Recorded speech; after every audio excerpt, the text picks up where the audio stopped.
What's up, guys? Thanks for tuning in to another episode of Niners News here on 49ers Hive. My name is Zach Hernandez, and as always, I'm joined by my co-host, Matt Llewellyn, and today we're going to be discussing the 49ers' best-case scenario in their upcoming 7-game Gauntlet stretch. Matt, let me read out to you their next 7 games. It's tough.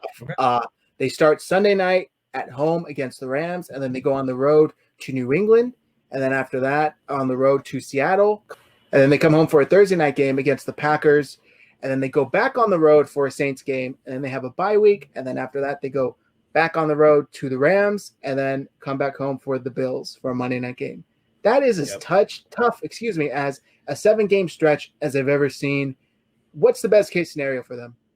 To finish about that 7-game stretch above 500, as far as like 4-3 or better.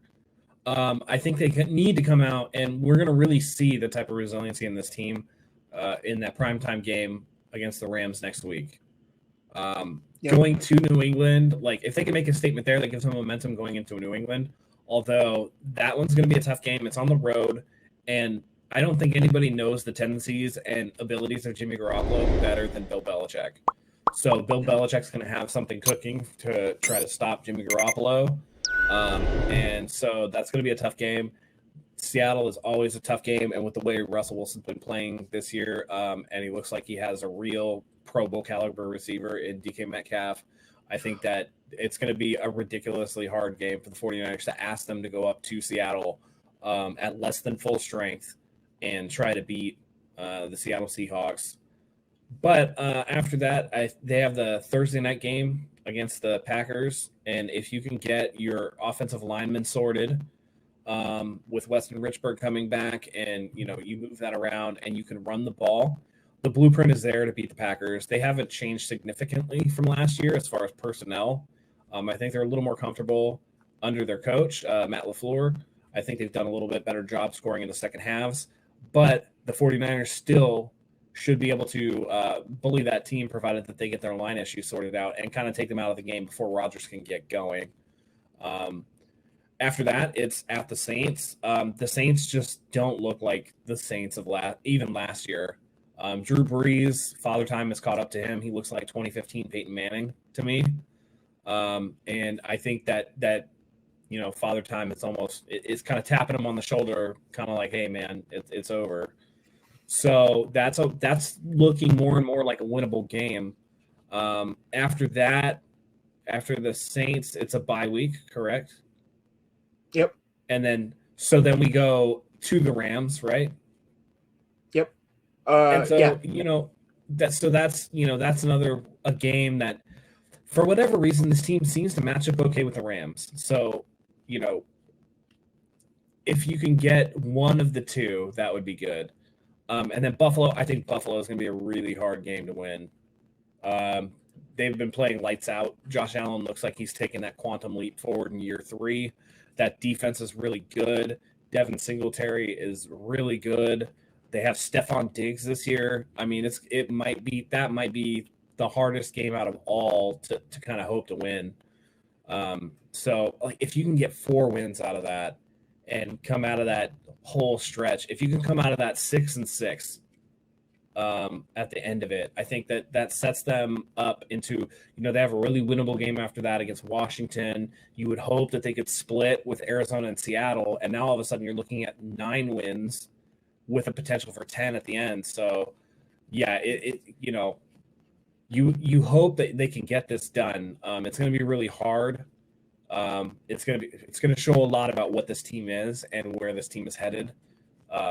But yeah, to me, if you can finish 4-3 on the 7-game stretch, that's about the best we can hope for. That's pretty much exactly how I had it broken down here. 4-3.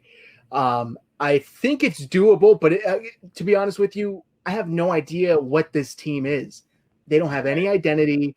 They look nothing like they looked last season. I know that the game's gotten out of hand, especially this last game against the Dolphins, and they weren't running the ball. I think they ran the ball like 19 times, 11 times. I don't remember exactly. I think Raheem Mostert had 11 carries himself. Yeah. I think they ran the ball as a team 19 times, which is horrible. That's not a winning formula. Obviously, they were down. You can't come back running the ball a lot. But they can't allow themselves to get down like that because that's not the identity of this team. At least through 5 games of this season, it's not. Maybe at certain points in the season last year it was, and Jimmy was able to win shootouts like we saw in New Orleans, in Arizona, against the Rams at home in week 16 or whatever game that was. But so far, that's not this team. So they need to make sure that their defense is doing enough to where they don't come out and immediately get in a hole and they're down 10, 14, 21 points to start off on, because you can pretty much toss the game out the window at that point. And on the flip Brian side, Allen will help with that, by the way. Yes, hopefully. On the flip side, the offense needs to start out hot. They've been starting out flat. They went 0-3 on Sunday against the Dolphins, or excuse me, 3-out against the Dolphins. Then the next drive, they went for it on 4th down with a horrible play call, but I won't get into that. They got stuffed. You know, it's just like, come on, man. So this offense needs to come out with some fire and feel that intensity. You're essentially playing for your season. If they can come out of this 4-3 and at the end of that be 6-6, that's a wild card spot. At least you're in the hunt for one, especially with the expanded playoff spots this year. You're definitely in the conversation of making the playoffs. And we've said it this whole time, just get to the dance, just get in there, and anything happens once you're in there. So I think it's going to be really tough. And I really agree with you there. This is going to show a lot about who this team is, a lot about who they are as individuals and as men. And not to call anybody's character into question, that I'd never like to do that at all, but are you going to show up? Or are you going to lay down and just kind of get ran over like you have for the past 4 weeks?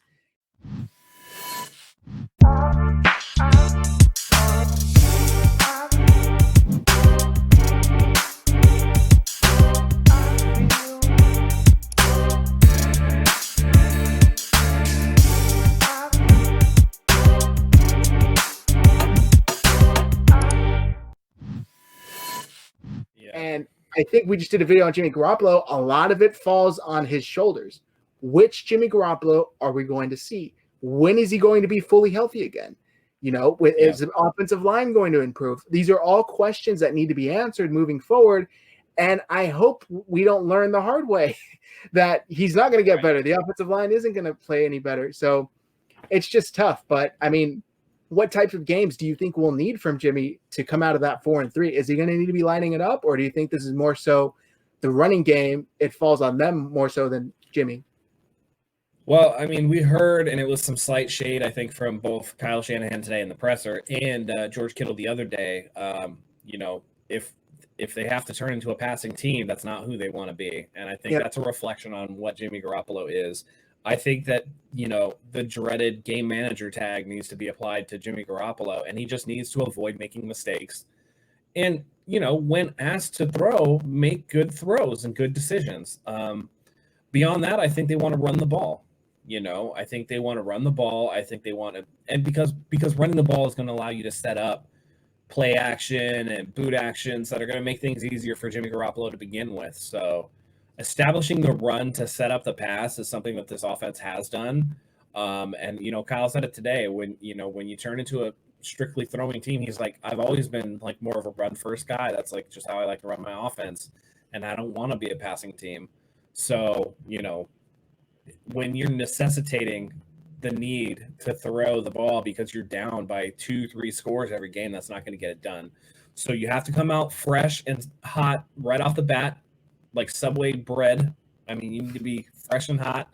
Their bread's not that good, actually. I'm lying. Unless they want to sponsor us, you can come sponsor us. That's fine. No, but yeah, I think you hit the nail on the head. You want to be in the hunt. I was listening to, because I always listen to the Barstool guys, but when they do their recaps of all the games, and, you know, Big Cat says that. He's like, you just want to be on that graphic towards the end of the season that says in the hunt. And if you can be there, that means that you're a pretty decent team and you have a shot. And I think that that's what the 49ers need to strive for, is to take it one game at a time, but always come out and play like it's the season depends on it, because at this point it does. At 2-3 in the toughest division in football, with, you know, playoff spots up for grabs for sure, because, you know, it's not like, you know, I don't believe in the Chicago Bears. I think the Bears are going to fall off. I think the Packers are going to win that division. So you're going to be competing with the Bears a little bit. The NFC South is pretty bad. I mean, really, really bad. Other than Tampa Bay, everybody else kind of stinks.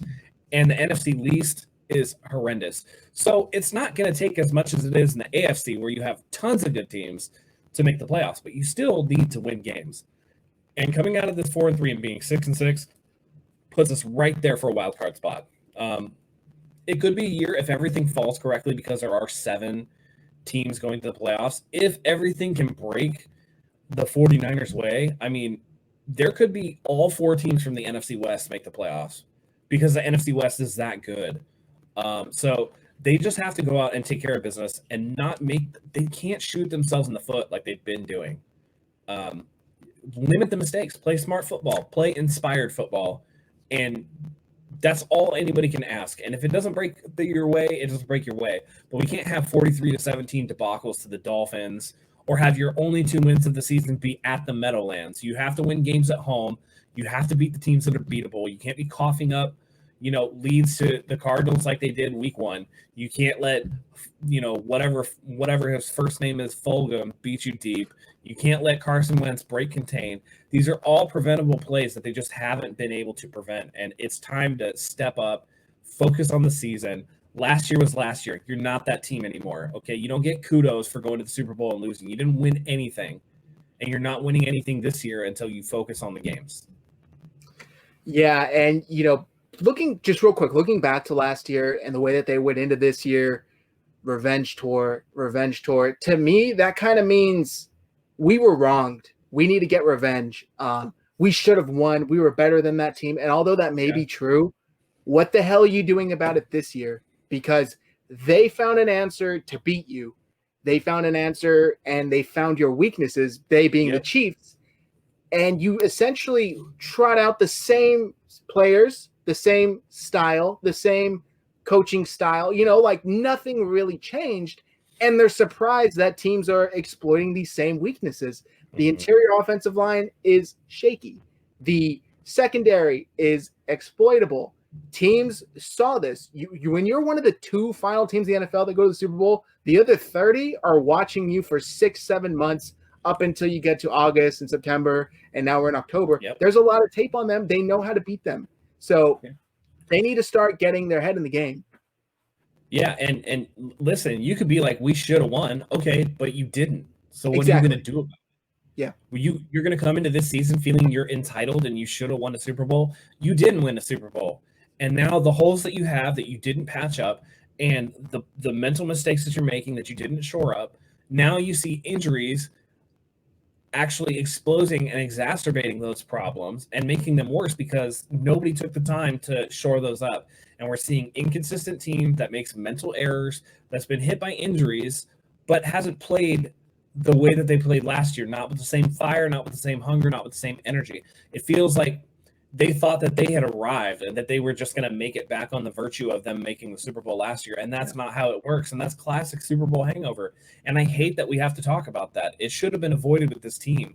But yeah, as far as like revenge tour goes, no, it's the walking wounded tour right now. And it's the, you're getting your butt kicked by every team you're playing tour right now. And I don't want to hear anything else about revenge tour. I don't want to hear about being the NFC champions. You're nothing right now. You're a 2-3 team that looks absolutely lost. And until you fix that, it's a joke.